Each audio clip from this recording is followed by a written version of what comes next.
The oxygen meter read 3% when Garrett Cross decided to stop checking it. 5 months. 147 days. Swear field to your face, a Oblivion. damaged escape I pod swear, that should have I killed will him in the serve. first week. Then rise and The prove life your support worth. system held together with improvised crystal's repairs awakened. and sheer The time of stubbornness, prophecy but is even at hand. stubbornness We had stand limits. ready to face it He with pressed you. his palm Then let against it the begin. frost-covered We have to viewport. go now. Beyond the It's ice not stars safe. wheeled in their Your ancient injury is patterns, severe. indifferent We must to one human stabilize engineer first. floating Oh, through tell the the dark. coming.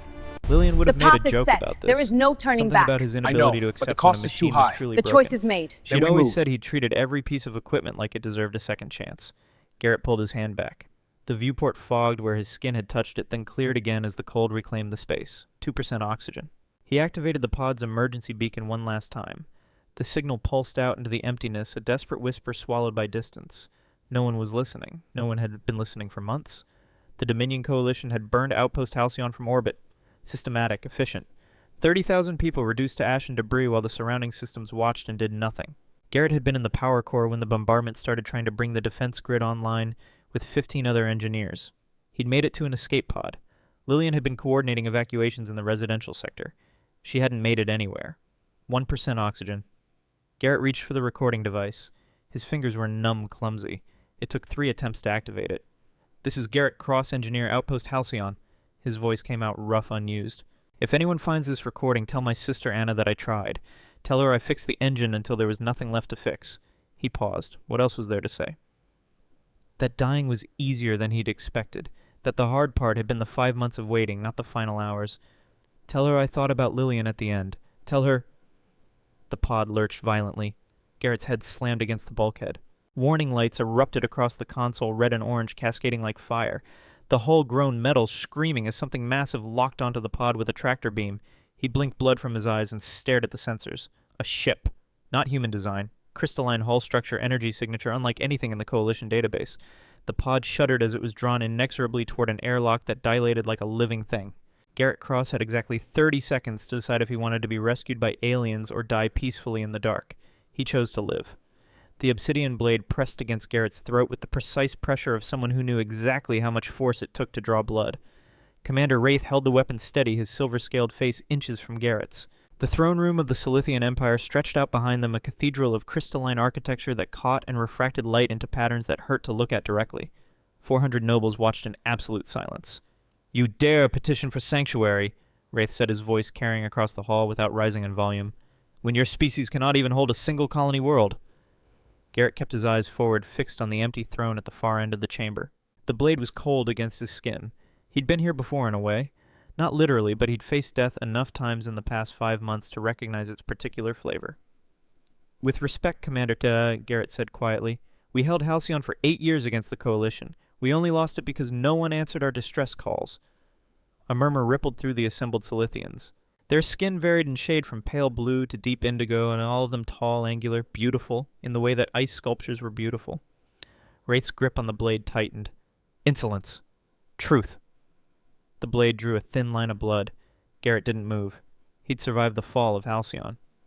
He had watched his wife burn with the colony through a viewport, helpless and too far away to even scream where she could hear him. He'd drifted for 5 months in a pod that should have been his coffin. Death didn't scare him anymore. Nothing did. "Enough!" The voice cut through the throne room like winter wind. Every Silithian in the chamber dropped to one knee instantly, including Commander Wraith. The blade left Garrett's throat. He remained standing because he didn't know what else to do. No one had to explain the protocol. Frankly, he was too exhausted to care. Empress Kaivara descended from a side entrance Garrett hadn't noticed. She moved like something between a dancer and a predator, each step deliberate and fluid. Her skin was pale blue, almost luminescent under the crystalline lights. Her ceremonial robes trailed behind her like liquid shadow. She was tall, nearly 7 feet, with features that were almost human but sharper, more angular, as if someone had tried to carve a human woman from starlight and ice. She stopped 3 paces from Garrett and studied him with eyes that held no warmth. "You are bleeding on my floor, human." "Apologies, Your Majesty. I didn't bring the blade." Something flickered across her face. Surprise, perhaps? Or irritation? The nobles held their breath. Garrett could hear the crystalline architecture singing softly, a sound like distant wind chimes. "You do not kneel," Kivara observed. "I don't know how your people kneel, Your Majesty. I'd rather stand and show respect than kneel and show ignorance." Silence stretched between them. Garrett met her gaze and saw something unexpected there. Not anger, recognition maybe, or curiosity. He couldn't read alien expressions well enough to be certain. Kivara turned to Wraith, still prostrate on the polished floor. Rise, Commander. Explain why you've drawn blood in my hall without my permission. Wraith stood, his scales flushing darker. The human demanded sanctuary, my Empress. He has nothing to offer. No fleet, no resources, no connections. He is worthless. I didn't demand, Garrett said.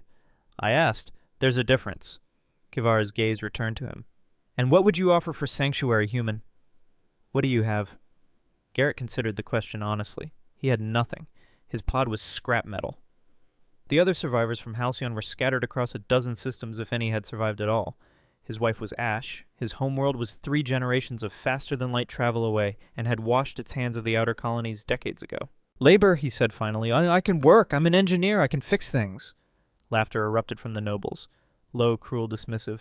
Wraith's smile showed too many teeth. We have machines for labor, human.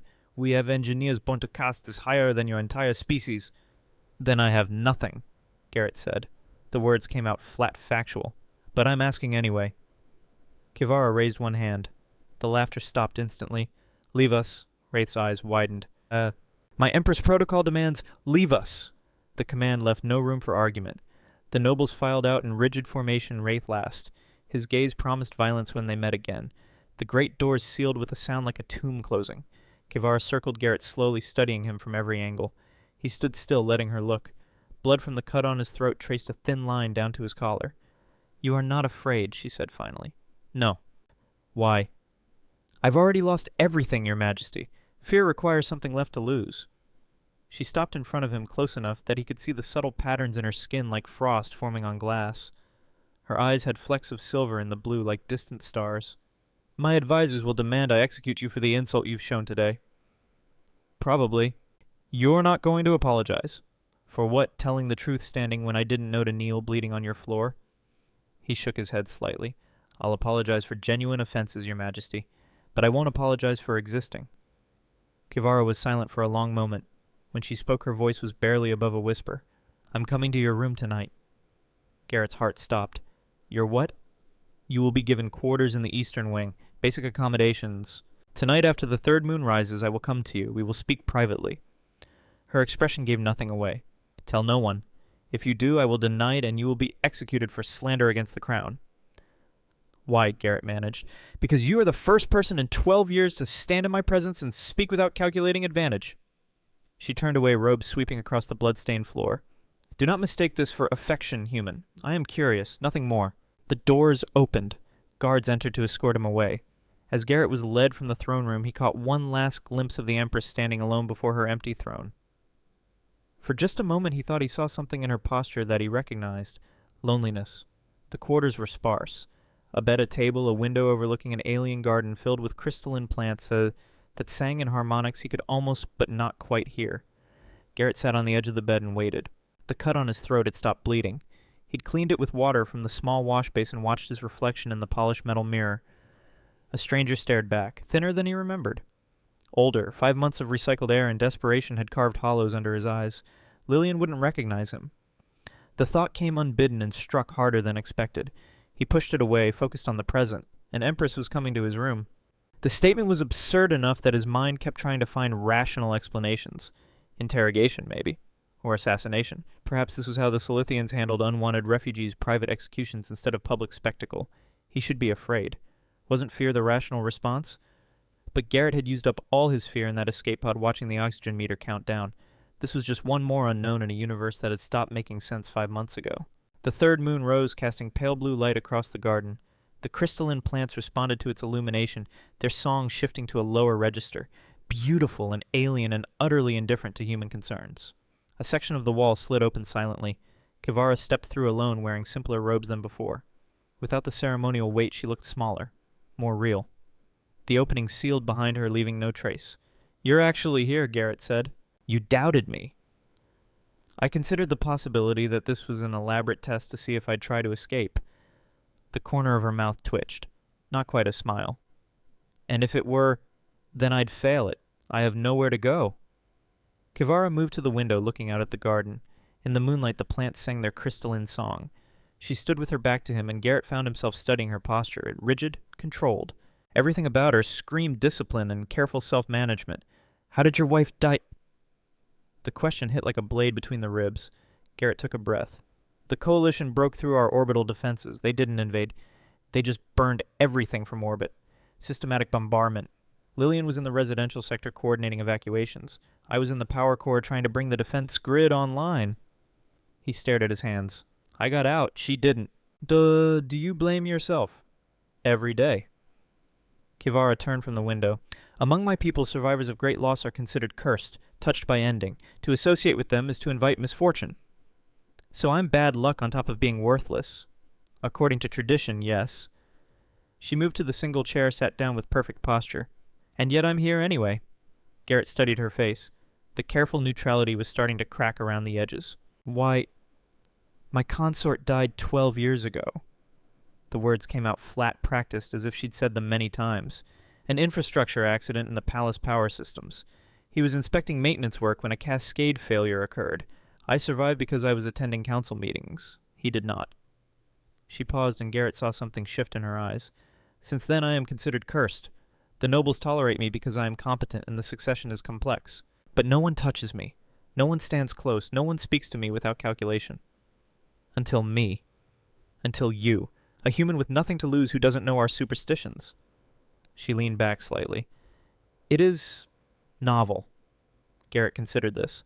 An empress isolated by her own people's fear. A widow trapped by tradition in a palace that was more prison than home. He understood that kind of loneliness. He'd lived it for 5 months in a metal coffin, drifting through the void. So you're not curious about the humans, he said. You're curious about anyone who will actually talk to you. Perhaps. She met his gaze. You are perceptive. I'm an engineer. We troubleshoot, find root causes. He leaned forward slightly. You're lonely, Your Majesty. Empresses are not lonely. Empresses are isolated by necessity and design. That's not a denial. Kivara looked away. The silence stretched, filled only by the distant song of crystalline plants. When she spoke again, her voice was softer. My people believe that emotional expression is weakness, that control is virtue. I have been controlled my entire life. Perfectly composed, perfectly appropriate. Her hands tightened in her lap, the first unguarded gesture Garrett had seen. I am exhausted human, more tired than I knew it was possible to be. Garrett stood slowly. He walked to the window, giving her space, and looked out at the singing crystals. The garden was beautiful in its alien way, but it felt sterile, controlled, like everything else in this place. On the transport, he said quietly, when we were escaping Halcyon, there was a moment when the engines failed. We were falling back toward the atmosphere. Everyone was screaming. He touched the window. I remember thinking how strange it was that after everything, the siege, the bombardment, losing Lillian, what finally scared me was the silence when the engines cut, not the dying. The quiet before it. What happened? I fixed the engines, barely. We made it to orbit with about 30 seconds of fuel left. He turned back to her. My point is, I understand tired. I understand being so exhausted that dying seems simpler than continuing, but I also understand that sometimes you fix the engine anyway, because there are people depending on you. Kivara was quiet for a long time. You did not fix the engine for yourself. No, for the 47 people in the cargo hold. And now, what keeps you functioning now? Garrett thought about it honestly. Nothing. I've been going through the motions, waiting for something to give me a reason. He shrugged. Maybe that's why I asked for sanctuary here. Maybe I was hoping your people would give me a purpose or kill me. Either way, resolution. That is deeply sad. It's honest. Kivara stood. She walked toward him, stopping an arm's length away. This close, he could see that her eyes had more than just silver flecks. They had depth layers of color that shifted in the moonlight. The nobles will not accept you, she said. Commander Wraith will push for your execution. You have perhaps 3 days before the council convenes to decide your fate. I figured. I could intervene, grant you protection under the crown. She paused. It would cost me politically. They would see it as weakness, sentiment. A cursed empress protecting a cursed human. Then don't. I'm not worth a political crisis. That is for me to decide, not you. Her voice sharpened. Do not make the mistake of valuing yourself through their eyes human. You asked for sanctuary without leverage. You stood without kneeling. You bled without flinching. Among my people, those would be considered acts of profound stupidity, but I am beginning to wonder if they are something else. What should? Courage, or perhaps integrity. I am not certain we have words for it. She moved past him toward the hidden door. Her robes brushed against his arm, the first physical contact between them. Even through fabric, he felt the cold radiating from her skin. Tomorrow you will be summoned to serve in the engineering caste as a provisional laborer. It is beneath your skills, but it will keep you alive while I determine what to do with you. Thank you, Your Majesty. She paused at the threshold. Do not thank me yet, Garrett Cross. I have not decided if you are useful or merely interesting. The difference matters considerably to your survival. The door slid closed behind her, leaving no trace in the wall. Garrett sat back on the bed and stared at the ceiling for a long time. An empress had come to his room, shared her loneliness, offered him a temporary stay of execution. For the first time in months he felt something other than emptiness. He wasn't sure what to call it. But it felt dangerously close to hope. The engineering caste worked in the lowest levels of the palace complex, where the great machines that powered the Silithian capital hummed in eternal rhythm. Garrett was assigned to maintenance, cleaning filtration systems, replacing worn components, carrying tools for the actual engineers. It was degrading work, exhausting, exactly what he'd asked for. The other workers ignored him with the complete indifference reserved for things beneath notice. Not hostile, just absent. He was furniture. Background, invisible. He found he didn't mind. The machinery spoke a universal language. Thermal exchange systems operated on principles that transcended species. Energy conduits followed laws of physics that didn't care about politics or prejudice. Down here in the mechanical guts of the palace, Garrett could think, and what he thought about increasingly was the patterns. The first week passed in a blur of menial tasks. He learned the palace rhythms, the shift changes, the unspoken hierarchies of the caste system, which supervisors were fair and which enjoyed their small powers too much. The Silithian engineers treated him like a piece of equipment useful when needed, ignored otherwise. But they were competent, precise. Their systems were elegant, built with the kind of long-term thinking that human colonies had always lacked. Everything integrated, everything planned, almost everything. Day 15. Garrett was cleaning thermal regulators in the eastern wing when he noticed the temperature variance. 0.7 degrees higher than spec. Negligible. Probably nothing. He checked the adjacent systems. 0.9 degrees high. Still within tolerance, but the pattern nagged at him. He'd seen this before, Halcyon 3 months before the fall. The power distribution grid had shown similar microvariances. The chief engineer had dismissed them as normal fluctuation. 2 weeks later, the whole system had cascaded into failure, weakening the orbital defense grid just enough to matter when the coalition attacked. Garrett pulled up the maintenance logs on a nearby terminal. The Silithian interface took him 20 minutes to navigate, but the data told a story he recognized. Temperature creep over the past 6 months. Gradual, almost imperceptible. He filed a report through proper channels. It disappeared. Day 16, he filed another report more detailed. Included thermal readings, historical data comparisons, projected failure timelines. Same result, vanished into the bureaucratic void. Day 17, Garrett stopped filing reports and started investigating. Day 18, 3 in the morning. Garrett broke into the engineering database. The security wasn't designed to stop someone with nothing to lose and 5 months of desperate improvisation under his belt. He bypassed the access controls using a maintenance terminal and a forgotten sub-level routing his connection through 3 different subsystems. What he found turned his blood cold. Every report filed about the Eastern Wing for the past 12 years had been rerouted, deleted. Not just his reports, all of them. Hundreds of minor anomalies flagged by conscientious engineers all disappearing into a black hole, and the rerouting led to one place, Commander Wraith's Oversight Committee. Garrett sat back from the terminal. His hands were shaking, not from fear, from recognition. 12 years ago, Empress Kivara's consort had died in an infrastructure accident, an accident in the palace power systems.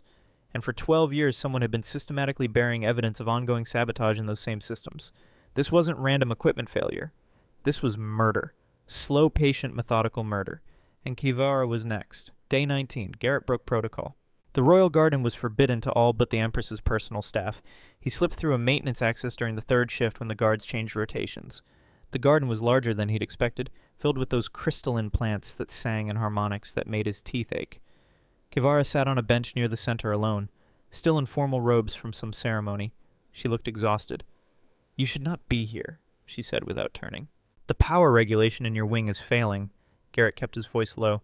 "I filed reports. They're being ignored." She turned. In the moonlight, her skin seemed to glow from within. "You risked execution to tell me about engineering problems." "I risked execution because someone's deliberately burying the reports. That means someone wants your systems to fail." He moved closer. "That's not an engineering problem, Your Majesty. That's a threat." Kivara was silent for a long moment. "Show me." They moved through the maintenance corridors together, an empress following a human laborer through the mechanical guts of her own palace. Garrett showed her the readings, the patterns, the signs of deliberate sabotage disguised as wear. "Commander Wraith controls the Engineering Oversight Committee," Kivara said quietly. "I know. You're suggesting he's trying to kill me. I'm suggesting the evidence points that direction. What you do with it is above my pay grade. She touched one of the degraded components. Her fingers traced the stress fractures with unexpected gentleness. If I accuse him without ironclad proof, he'll claim I'm paranoid, cursed, unfit to rule. There's a third option, which is fix it quietly, document everything, build a case.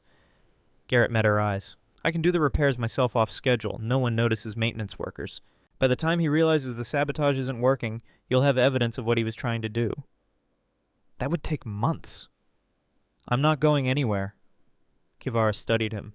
In the dim corridor, her silver-flecked eyes seemed to catch and hold what little light there was. You would do this for an empress who has offered you only provisional survival. I do it because it's the right thing to do. He paused. And because you talk to me like a person, not a piece of furniture. That's worth something. Among my people, it would be worth nothing. Good thing I'm not your people. Something shifted in her expression. Not warmth exactly, but something adjacent to it. Recognition. She reached out and touched his hand. Brief, feather light, barely contact at all. But among a people who believed touch transferred curse and fortune alike, it was profound. Begin the repairs, she said. I will ensure you have access. She turned and walked away through the crystalline corridor, leaving Garrett alone with the echo of her touch on his skin. The weeks that followed blurred together in a rhythm of work and secrecy. Garrett operated on a split schedule. Days belonged to his assigned maintenance duties, the visible work that kept his cover intact. Nights belonged to the real mission. The Eastern Wing repairs proceeded slowly, methodically. Each compromised component replaced, each stress point reinforced. Everything documented with an engineer's obsessive precision. Kivara provided what he needed. Access codes, cover stories, small diversions that pulled guard patrols to different sections at critical moments. She was careful, strategic, every move calculated to avoid suspicion. And in the spaces between work and sleep there was conversation. She came to him irregularly, never on a schedule, always through the hidden passages that honeycombed the palace. They talked about their worlds, about the colony he'd lost and the consort she'd mourned, about politics and engineering grief and duty. Week 4, day 23. She asked about Lillian. What was she like? Garrett considered the question while replacing a thermal coupling. Practical. She didn't suffer fools, but she'd fight for anyone she thought deserved it. She coordinated the colony's agricultural division, made sure 30,000 people had enough to eat on a world that didn't want us there. He smiled slightly. She used to say I treated machines better than people. She was right. Do you miss her? Every day, but it's different now. Less sharp, more like an ache that's always there but doesn't stop you from moving. Kivara was quiet for a moment. Kael was brilliant. Everyone said so. He saw patterns others missed. Connections. That's why they made him consort despite his lower caste birth. The nobility never forgave me for that choice. Do you regret it? Never. But I wonder sometimes if I killed him by choosing him. If staying in his caste would have kept him safe. That's not how it works, Garrett said. You can't responsibility yourself into paralysis. He made his own choices. You honored them by choosing him. She looked at him, then really looked, and something passed between them that neither named. Week 5, day 32. Elder Counselor Thane approached Garrett in a forgotten maintenance corridor. The Empress trusts you, the old Silithian said. His scales were faded, his movements slower than the younger nobles, but his eyes were sharp. That is rare. Be worthy of it. I'm trying. My mate died in the same incident that killed the Emperor consort. They called it plague, but it was too convenient, too targeted. Thane's voice dropped. I have watched Wraith for 12 years. If you find proof, you will have allies. Not many, but some. The old counselor disappeared into the shadows, leaving Garrett with the uncomfortable weight of conspiracy. Week 6. The repairs were progressing. Garrett had replaced 40% of the compromised systems. The documentation was meticulous. Dates, times, component serial numbers, supply chain records. Building a case the way he'd built everything in his life, one piece at a time, tested for integrity. Week 7. Day 45. Kivara brought food to one of their midnight meetings. Not because he'd asked, but because she'd noticed he was losing weight from the double shifts. They sat together in a small maintenance alcove sharing alien fruit that tasted like copper and starlight. Why engineering? She asked. My father was a mechanic, taught me that machines don't lie. They break for reasons. They work for reasons. If you understand the reasons, you can fix almost anything. He took another bite. Turned out that she was a useful skill when humanity started spreading to planets that didn't want us. And you followed that skill to the outer colonies. Lillian got assigned there. I followed her. He shrugged. Seemed simple at the time. Love is rarely simple. No, but it's worth the complications. Kivara set down her fruit. I envy that certainty. You loved Kale. I did, I do, but I was never allowed to be simple about it. Every relationship, every gesture had political weight. Nothing was just feeling. Garrett understood that. The loneliness of having every interaction calculated and measured. Is this simple? He asked. This, us, whatever this is. She was quiet for a long time. I don't know, but I think that's why I keep coming back. Because I don't know, because there's no calculation, no protocol. She met his eyes. Because you look at me and see a person, not a throne. You are a person. Yes, but I had forgotten that for a very long time. They sat in comfortable silence, sharing alien fruit in a maintenance alcove, while above them the palace slept and schemed in equal measure. Day 50, week 7. Garrett found the second sabotage grid. He'd been tracing power conduits through this palace infrastructure, mapping the repairs against the original architecture, and he'd noticed something. The eastern wing wasn't the only compromised system. The sabotage extended throughout the entire palace. Deeper investigation revealed the scope. Main life support, environmental controls, emergency power, every critical system had been subtly degraded over years, and they were all approaching cascade failure. 14 days. That's how long the palace had before everything went catastrophically wrong. Garrett ran the numbers 3 times, checked his assumptions, modeled the failure cascade. The math was merciless. When the main grid failed, it would take down environmental systems for the entire central palace. 2,000 people, maybe more, would die from atmospheric decompression or thermal shock. The eastern wing sabotage had been a test, a proof of concept. This was the real plan. Mass casualty. Blame it on the cursed Empress's negligence. Position yourself as the hero who discovered the plot, seize power in the chaos. Wraith wasn't just trying to kill Kivara. He was trying to slaughter thousands to make it look justified.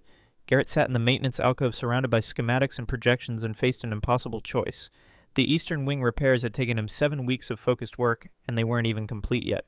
The main grid was 3 times larger, more complex, more degraded. Even working triple shifts, he couldn't fix both systems in 14 days. The math was clear, brutal, unforgiving, save Kivara or save thousands. Day 51. Garrett made his choice. But first he needed help. Someone inside Wraith's command structure. Someone with access, authority, and a conscience. That night when Kivara came to him, he showed her everything. The sabotage isn't just your wing. It's the entire palace. Main life support, environmental controls, everything. He pulled up the projections on a portable display. 14 days until catastrophic failure. Maybe 2,000 casualties. Kivara studied the data. Her face remained composed, but he saw her hands tighten. Can you stop it? Not alone, not in 14 days. Garrett met her eyes. I need someone inside Wraith's inner circle. Someone who has access to emergency override protocols. Someone who can help me bypass the standard repair procedures and work faster. You're describing a fantasy. I'm describing leverage. Wraith can't be doing this alone. Someone in his command structure must have the technical knowledge to implement this level of sabotage. And if they have that knowledge, they might have doubts. Garrett leaned forward. Who's the second who has the most to lose if this goes wrong? Kivara thought for a moment. Lieutenant Davin. He's young. Rose fast through merit, not politics. Wraith promoted him personally. Davin's father died in the plague that killed Kael. Does he strike you as a mass murderer? No. But loyalty can blind people to many things. Then I need to show him something he can't ignore. Garrett looked at the schematics. I need to show him the math. That's incredibly dangerous. Everything about this is dangerous, but if Davin turns, if he helps, we have a chance. He paused. With his access codes and emergency protocols, as I can bypass months of standard procedures. It won't be a full repair, just targeted reinforcement of the critical failure points. Enough to prevent the cascade. 10 days if we work around the clock. Kivara was silent. Then she touched his hand again. Longer this time. Warmer. You would risk everything to save people who treat you like furniture. I would risk everything to save people. Period. He turned his hand, let his fingers intertwine with hers. That includes an empress who talks to me like I'm human. She didn't pull away. They sat like that for a moment, hands clasped in a maintenance alcove, while above them 2,000 people slept unaware that their lives hung on the decisions of an engineer and an empress neither of them had ever met. Find Davin, Kivara said finally. Show him the truth. I'll provide cover. And if he reports me to Wraith, then we both die. But at least we'll die having tried. Day 56. Garrett found Lieutenant Davin in a sub-level maintenance base supervising routine inspections. The young Silithian was methodical, efficient, checking each system personally instead of delegating. Good officer habits. Wraith had chosen well when he'd promoted this one. That was going to make this conversation either very easy or very fatal. Lieutenant, I need 5 minutes of your time. Davin turned his pale blue scales, catching the work lights. Recognition flickered across his face. The human. You're not authorized in this section. I know. I also know your commander is planning to kill 2,000 people in 8 days and frame me for it. Garrett pulled out a data tablet. 5 minutes. If you don't believe me after that, arrest me. Turn me in. I won't run. Davin's hand moved toward his communicator, then stopped. Show me. Garrett showed him everything. The sabotage patterns, the deleted reports, the cascade failure projections, the supply chain records that led back to Wraith's oversight committee. 12 years of evidence compiled with an engineer's precision. Davin studied the data in silence. His expression never changed, but his scales darkened incrementally, a tell Garrett had learned meant distress. This is treason, Davin said finally. Against the commander. This is evidence. Math doesn't commit treason. The commander has served the Empire for 40 years. The commander has been planning mass murder for 12. Garrett met the lieutenant's eyes. I don't care about your politics. I care about the 2,000 people who'll die if those systems fail. Help me stop it or get out of my way. Davin was quiet for a long moment. When he spoke, his voice was barely above a whisper. He called an emergency council session, 10 days from now, told me to prepare evidence of unauthorized repairs in restricted areas. The lieutenant looked up. He told me you were a spy, that you'd been sabotaging systems to create chaos, that we'd catch you in the act and prove the Empress was compromised. And now I think my commander is a liar. Davin's scales flushed darker. My father died in the plague that killed the Emperor consort. They said it was random, natural. But he was healthy the day before, and he'd been working on infrastructure analysis for the palace. He touched the data tablet. What do you need? Access codes, emergency override protocols, and someone watching Wraith's movements so I know when his people are coming. You'll have it. They shook hands. Human custom, but Davin seemed to understand the weight of it. One more thing, Garrett said. If this goes wrong, if Wrath catches me before I finish, there's a recording device hidden in Maintenance Alcove 7 Beta. Everything's on it. Documentation, evidence, projections. Make sure it reaches the Empress. You're planning for failure.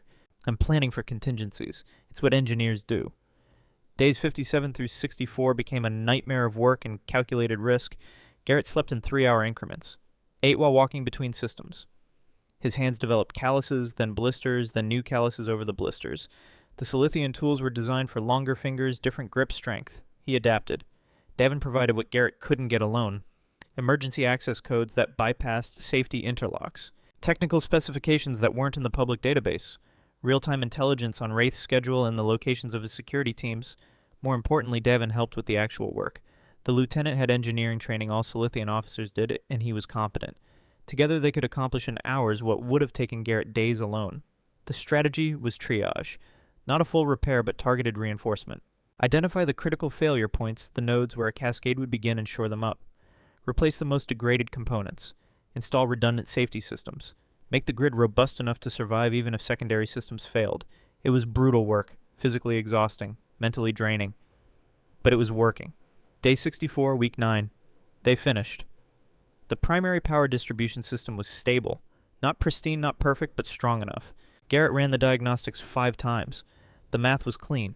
No cascade failure, no mass casualty event. 2,000 people would live because an engineer and a lieutenant had chosen to act instead of obey, but the Eastern Wing systems were still degraded, still vulnerable. And Garrett had run out of time to fix them. Day 65, morning.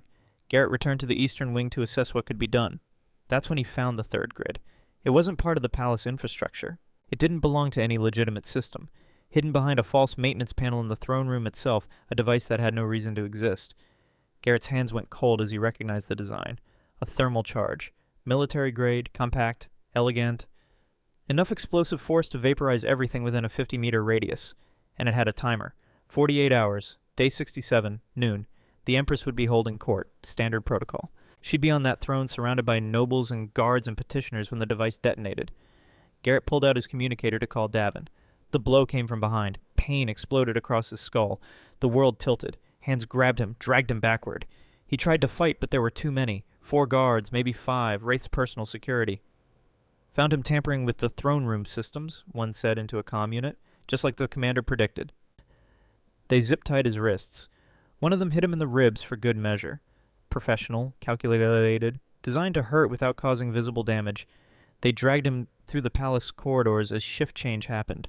Witnessed by dozens, a human saboteur caught in the act, the narrative writing itself. The interrogation lasted 12 hours. Wraith's people were thorough. They wanted a confession, wanted him to implicate Kivara, wanted the complete narrative before the emergency council session. Garrett gave them nothing. By the time they dragged him to the throne room for trial, he'd lost track of time. His ribs screamed with each breath. Blood from the beating had dried on his face, but his mind stayed sharp, focused on the only thing that mattered. The bomb was still counting down. Day 67, dawn. Garrett knelt in chains before the emergency council session. 400 nobles packed the throne room. Every major house. Every caste leader. Everyone who mattered in the Silithian hierarchy. Kivara sat on her throne, expression carefully neutral, but Garrett could see the tension in her shoulders, the way her hands gripped the armrest just slightly too tight.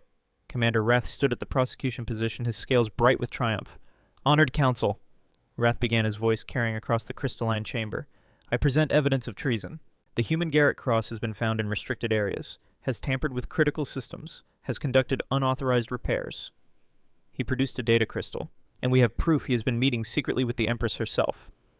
Gasps rippled through the assembly, scandalized whispers, nobles turning to stare at Kivara with expressions ranging from shock to vindication. I accuse him of espionage, Rath continued, of assassination attempt. He paused, letting the moment build. And I accuse Her Majesty of complicity, of allowing her judgment to be clouded by association with a cursed human. The throne room erupted. Shouts, arguments, 12 years of suppressed resentment about the cursed Empress boiling over into the open. Garrett stayed silent. His head throbbed. His ribs felt like broken glass, but his mind calculated. The bomb. Day 65 morning, he'd found it 48 hours on the timer. 2 full days had passed. Dawn of day 67 meant approximately 6 hours remained. Maybe less, depending on when exactly Wraith had set the device. 6 hours until everyone in this room died. Kivara raised one hand. Silence fell gradually, reluctantly.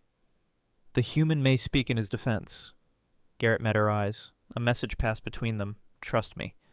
The repairs I made, he said clearly, voice steady despite the pain, prevented system failures that would have killed everyone in this room.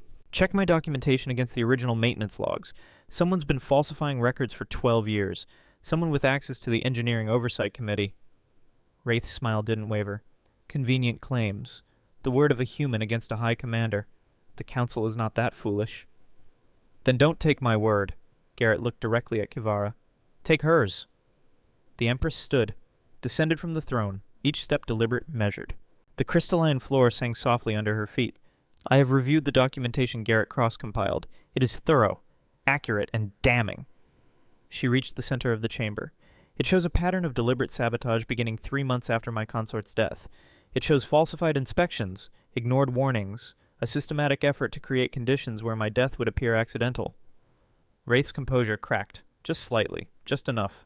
Your Majesty, you cannot possibly believe. I believe evidence, Commander. I believe documentation. I believe the testimony of a man who had nothing to gain and everything to lose by coming forward. She turned to face the assembly. I believe that you have been planning my assassination for 12 years, waiting for the right moment, the right method, the right scapegoat. This is madness. The curse has taken her mind. There is no curse. Kivara's voice rang through the chamber sharp and clear. There is only grief, and isolation, and the cruelty of those who use superstition to justify abandonment. She looked at Garrett, still kneeling in chains. This human saw me. Not the crown, not the curse. Her voice softened. He risked his life to protect mine. Not because I commanded it, not because he sought reward, but because... She paused, seeming to search for words. Because he believed it was right.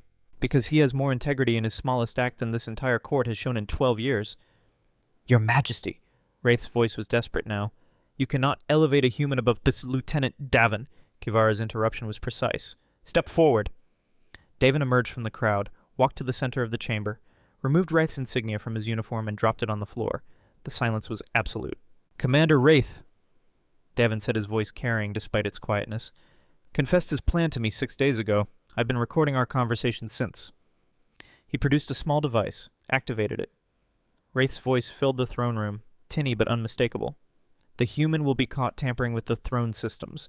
We'll have witnesses. The Empress will be implicated by her association. The Council will have no choice but to remove her. And when I trigger the final failsafe, the one even the human doesn't know about, the entire Eastern Wing will catastrophically decompress. Her death will look like the inevitable result of her cursed incompetence. Another voice, Davin's. And the Emperor Consort, how did he die? A pause. Then Wraith again. Kale discovered the embezzlement, traced it back to me. He was going to expose everything. A cold laugh. The infrastructure accident was elegant, poison in the environmental controls. Looked like plague. Took half the palace staff to sell the illusion, but it worked. And for 12 years I've been patient. Building, waiting. The cursed Empress made it so easy. No one questions a tragedy when they believe in curses. Daven shut off the recording. The throne room had gone silent in a way that felt like death. Wraith stood frozen. His scales had gone pale bloodless. That recording is fabricated, impossible to verify. I have the original, Daven said, time-stamped.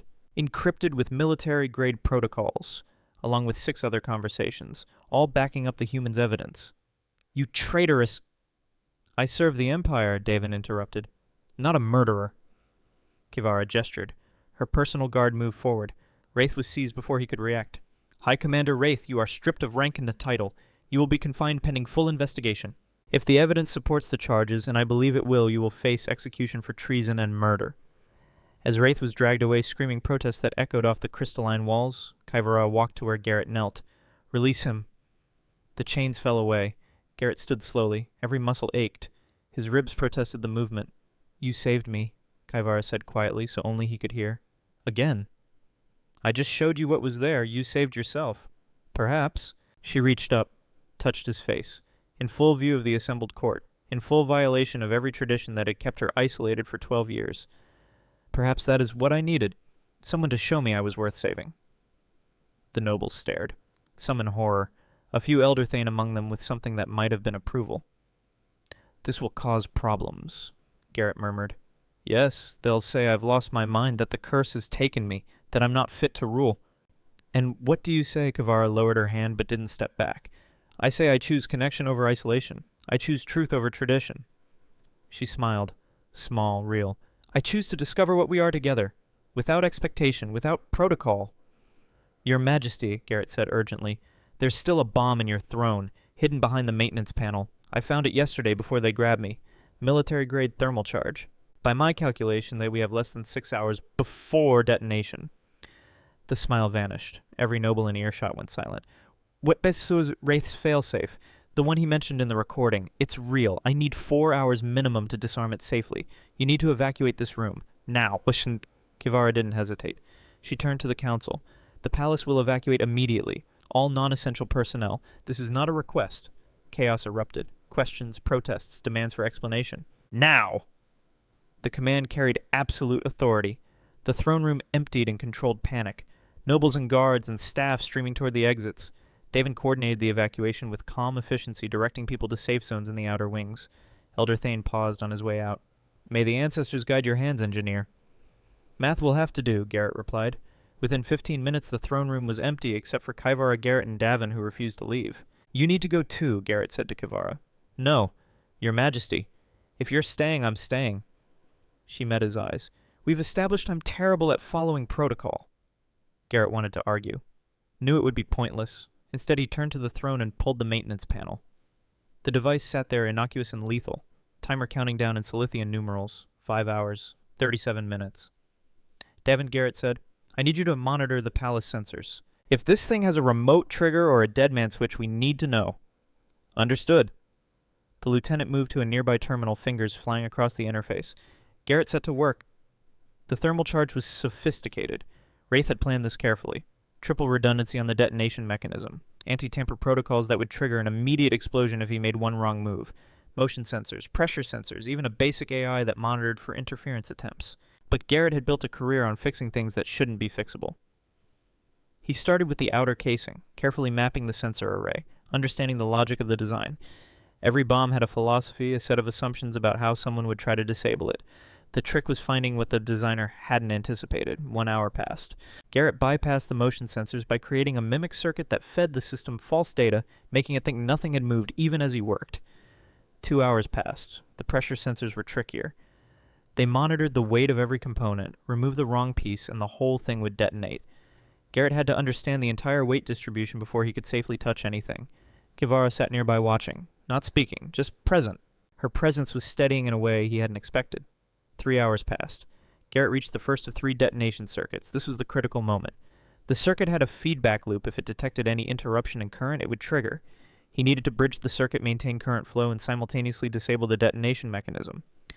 His hands were steady. This was just another problem, just another system to understand. 3 hours, 45 minutes. First circuit disabled. How much longer? Kivara asked quietly. 2 more redundancies, maybe an hour. The timer shows less than 2 hours remaining.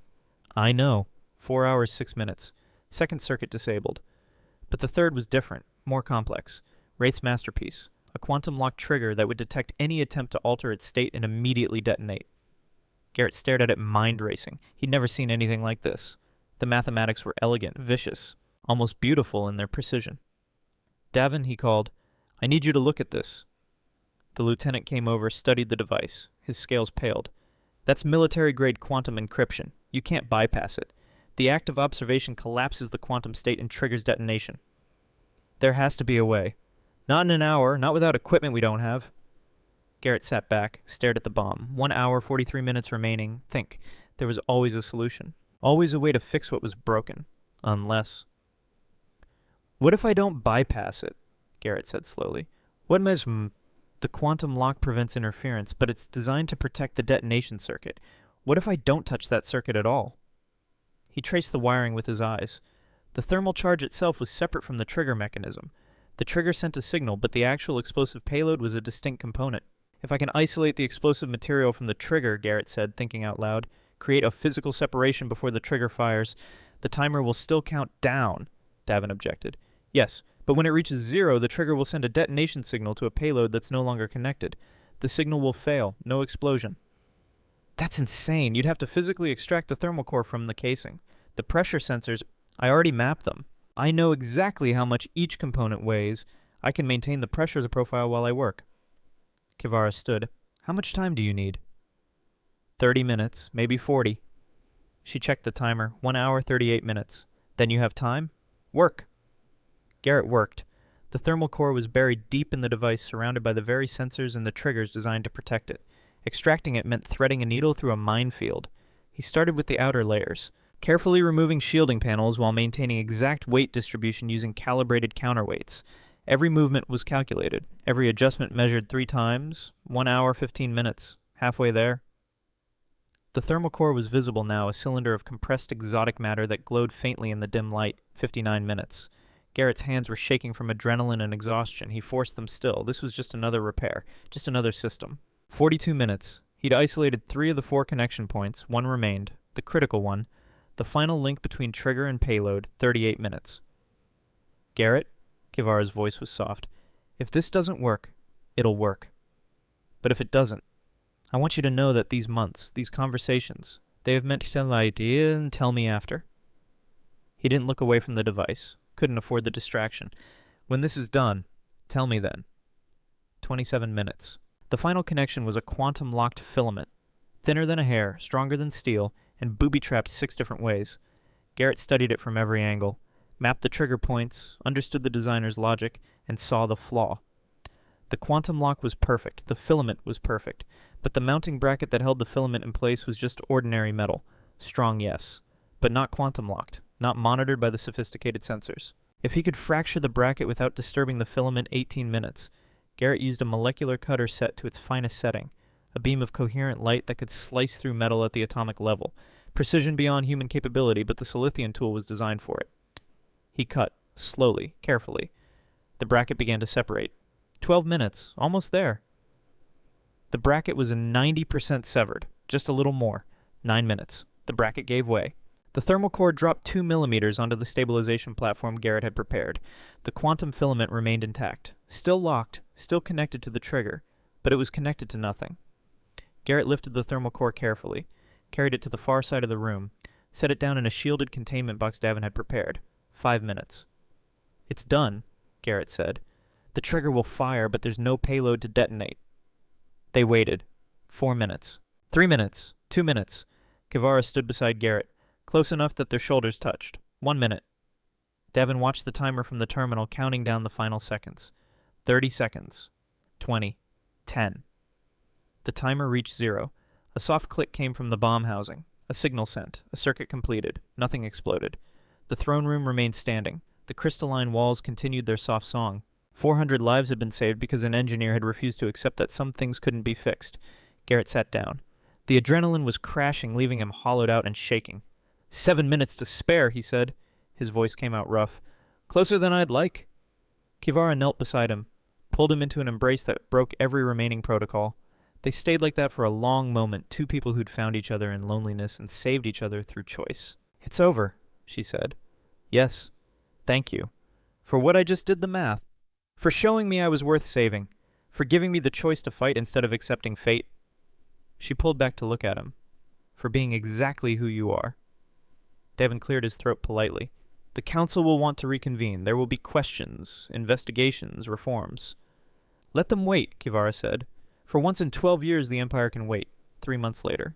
The royal garden had become Garrett's favorite place in the palace. The crystalline plants sang their harmonics, and he'd finally learned to find them beautiful instead of alien. He sat on the bench where he'd first warned Kivara about the sabotage reviewing schematics for a new power distribution system. Clean design. No vulnerabilities. The complete rebuild he'd been overseeing as Chief Imperial Engineer. The position had come with an office adjacent to the Empress's chambers, with authority over all palace systems, with a seat on the Engineering Council and the trust of a government slowly learning to function without fear. Working again. Kivara appeared from the pathway wearing simple robes, not the ceremonial weight, just fabric. Always. He set the schematics aside. Lieutenant Davin sent his weekly report. Palace security reforms are ahead of schedule. He's doing well. He earned his command and his second chance. She sat beside him, close, no longer worried about curse or propriety. Elder Thane tells me the council passed the Cultural Reform Act. Unanimous vote. That's progress. It's revolution. She smiled. 12 years of tradition overturned in 3 months. The curse is officially declared superstition. Survivors of loss are no longer outcast. The caste restrictions on consort selection are lifted. That last one seems suspiciously specific. Perhaps, she took his hand. The council sent another delegation this morning, asking when we'll formalize our relationship. What did you tell them? That I'm an empress, not a puppet. They should learn patience. Garrett laughed. Diplomatic. I also told them, Kivara continued, that we would discover what we are together, without protocol, without expectation, and when we truly know, then we'll decide what formalization means. Can you accept that? The callback was deliberate. She squeezed his hand. I already have. They sat together in the garden, hands entwined, while the crystalline plants sang their eternal song. Above them, twin moons rose over the Silithian capital. The palace hummed with properly maintained systems. The council argued about reforms. Life continued in all its messy, complicated glory. What do you see when you look at us? Kivara asked. Garrett considered the question. Thought about Lillian, about loss, about the long months of emptiness that had followed. Thought about hope and how dangerous it was and how unnecessary. I see a beginning, he said finally. Atamaware. Not perfect, not guaranteed, but real, built on truth instead of protocol, built on choice instead of obligation. And that's enough. That's everything. The crystalline plants sang in the moonlight. An empress and an engineer sat together in a garden, holding hands, discovering what they were to each other without the weight of crowns or curses or expectations. It wasn't a fairy tale ending. It was something better. It was a beginning built on trust, on the kind of connection that happens when two people see each other, truly see each other without pretense or calculation. It was messy and uncertain and fraught with complications. It was enough. It was a beginning.